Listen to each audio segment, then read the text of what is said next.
Hello, I'm Dr. Alan Gruning, and welcome to your Prescription for Health.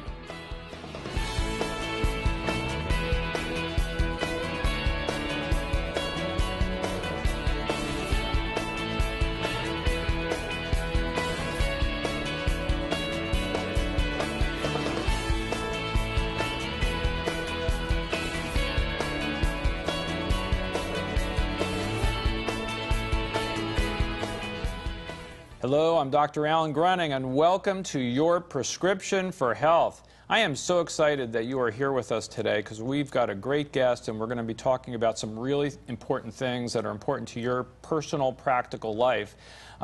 If you've been watching our show, hopefully you've gotten a chance to go to our website at prescriptionforhealth.tv. It's a great website, and we've got a lot of neat information on there about our sponsors, about me, my medical practice, and there's also ways that you can click on there to learn more about some of the TV shows we've had in the past by going to YouTube and looking at our past shows. Because a lot of people have told me, Alan, we love your show, but we missed all the first shows. And I said, well, you can go to YouTube. I've got a channel on there. All you got to do is put my name in the YouTube search engine, and you'll go to my channel. All the old shows are on there, so please watch them. We've been having great guests. We've been talking about a lot of really important things. Today, we're going to be talking about emotional health.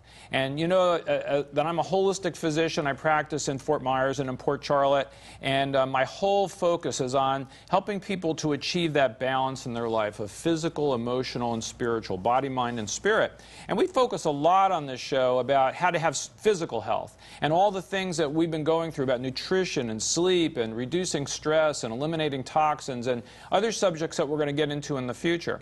And if you're interested in finding out more about how to have spiritual health, we'll be talking about that at the end of the show, and there's a place on my website for you to go to. But today, we're going to talk about how to have emotional health. And my guest is Denise Zoldan, and Denise is a dear friend of mine. And welcome, Denise, to our show. I'm so glad that you decided to come here today and be a guest. It's a pleasure. And Denise and I go way back. And why don't you kind of tell everybody a little bit about your background and how you got involved in being a Christian counselor? Well, I sort of wanted to do it all my life to be a psychiatrist.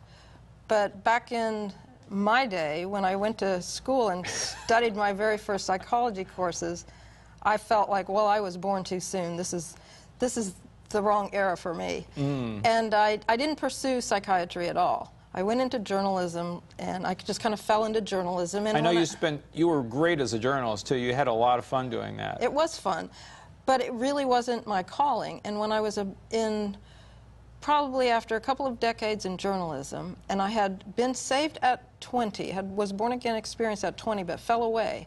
And in my mid-40s, the Lord just called me back to Him, and within probably 2 months after returning my heart to the Lord, He called me to go back to school and called me to become a counselor. Wow, that's so exciting. And that's an amazing journey. It was hard to say yes. It was, yes, because you're leaving what you knew for something that you don't know, but I know you had a passion to do this. Always wanted to do it. Yeah.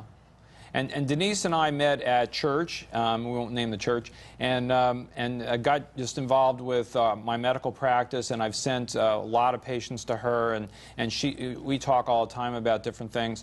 And I know where Denise's head is at, and she's an incredibly solid counselor. Now, your background actually is as a licensed social worker, is that correct?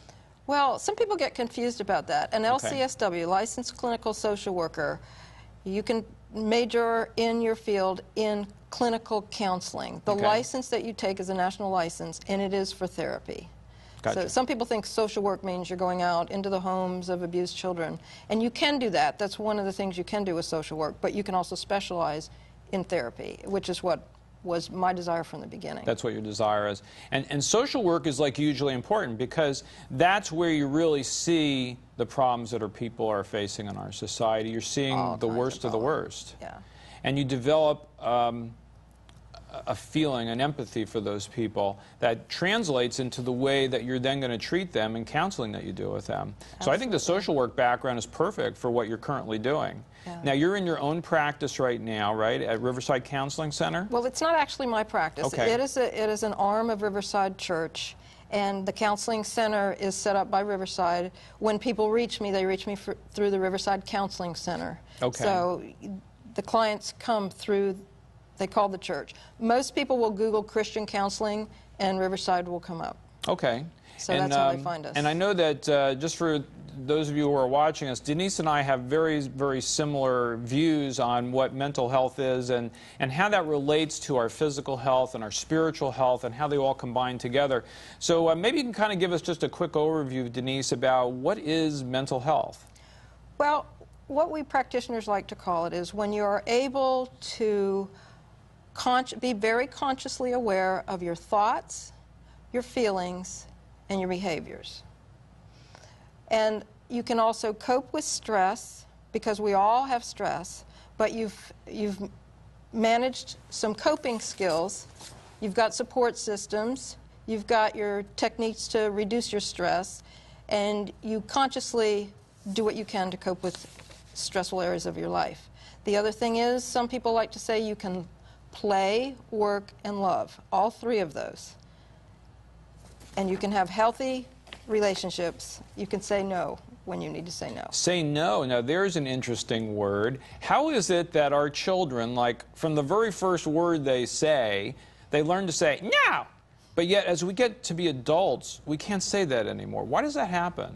That's a very interesting question. You know why that happens? Because basically our identities are formed by the time we're 12 years old, and if those identities were the information coming into the child were negative messages, the child gets the opinion that they don't have very much worth and that the people out there are worth more than they are.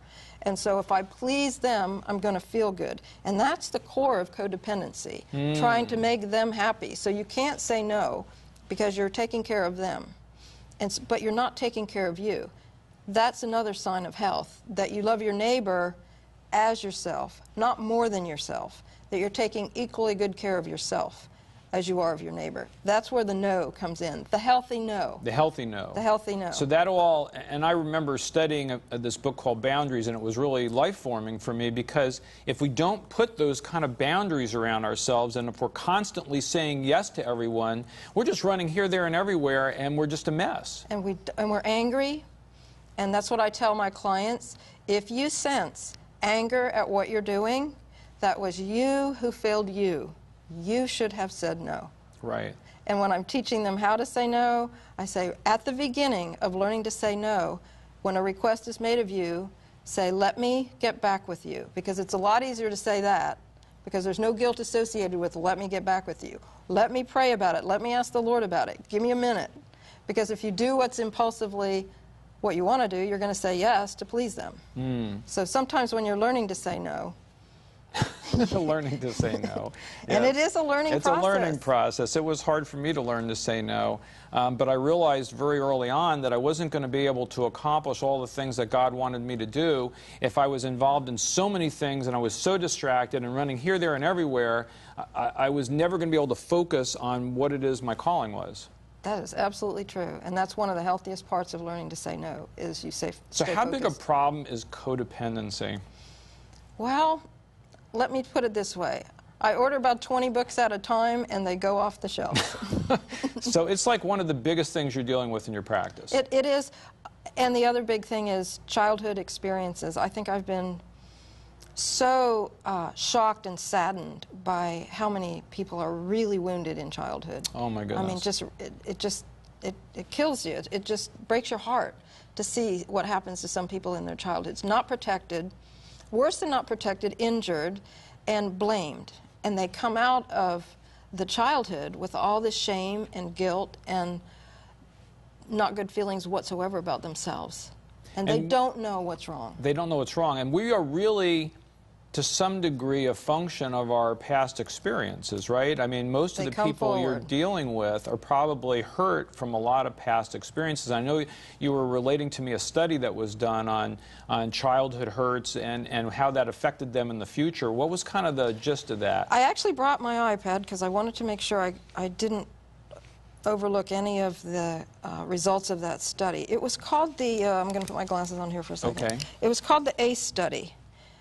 It was Adverse Childhood Experiences. It was conducted in 2002 by the Kaiser Permanente Medical Care Program and doctors at the Centers for Disease Control in San Diego of 9,508 people. And it was an astounding study because it looked at 8 adverse childhood experiences. Can I name the 8? Yeah, go ahead, because these may be things that people that are watching this show have experienced, or maybe their loved ones, or people that they know or have had these problems, and that may be the whole cause of why they're having difficulties now.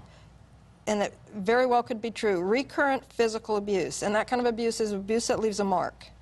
Recurrent severe emotional abuse, where someone is just constantly criticizing you, never validating and nurturing. Sexual abuse, growing up in a household where someone was in prison, where the mother was treated violently, where you had an alcoholic or drug user, where someone in the household was chronically depressed, mentally ill or suicidal, and where at least one biological parent, regardless of the reason, was lost to the child. And those are huge problems. Huge. And you would think, okay, for those of us who haven't been through those kind of experiences, we can't relate to that. But I know that in dealing with my patients, the ones who are really having difficulty adjusting to life circumstances are all the people who have been through those experiences. And this is not uncommon. I mean, a lot of the people that I've talked to have been physically, emotionally, sexually abused in the past. They've lived in homes with alcoholic and drug-abusing parents. I mean, it's a huge problem. In that study of nearly 10,000 people, 50% had experience. Oh my goodness, that's terrible. And they consider it a major American study because it was so profound in its, but what they were really looking at was the consequences of those childhood experiences. So what are the consequences? These consequences were, I brought this because I wanted to get it straight from the study. Those people who experienced those negative childhood experiences had a 4 to 12-fold increase in health risks, problems for alcoholism, drug abuse, depression, suicide attempt, a 2 to 4-fold increase in smoking and sexually transmitted disease. But the other part is they also had an increased, the relationship was irrefutable. They had increased ischemic heart disease, cancer, chronic lung disease, skeletal fractures, and liver disease. And it didn't take a lot of those to show up in their health. So what we're seeing and what we're talking about is the mind-body connection. Yes. When you suffer in your childhood, these kind of things, they show up later in adulthood, not only in your risky behavior, with your taking alcohol and drugs to numb your emotional pain, but your body is receiving a double blow because of all these negative emotions that you're carrying with you into your adulthood. And we're going to talk more about that in a couple of minutes, probably after the break. But you told me something really profound before we went on the air about, we were talking about what the underlying problem is for a lot of the people that we're dealing with, and you kind of summed it up in 2 things. Why don't you relate that story to me? What I was saying was I had met a psychiatrist who was at the end of his career. He was at MD, he was a Christian, and he had spent his entire career trying to help people out of depression and mental illness. And he said at this seminar that he sums it up to 2 things. When people don't get better after he's worked with them, they have either done something that they cannot forgive themselves for, or somebody's done something to them that they can't forgive them for. Wow. And forgiveness is a huge part of getting well.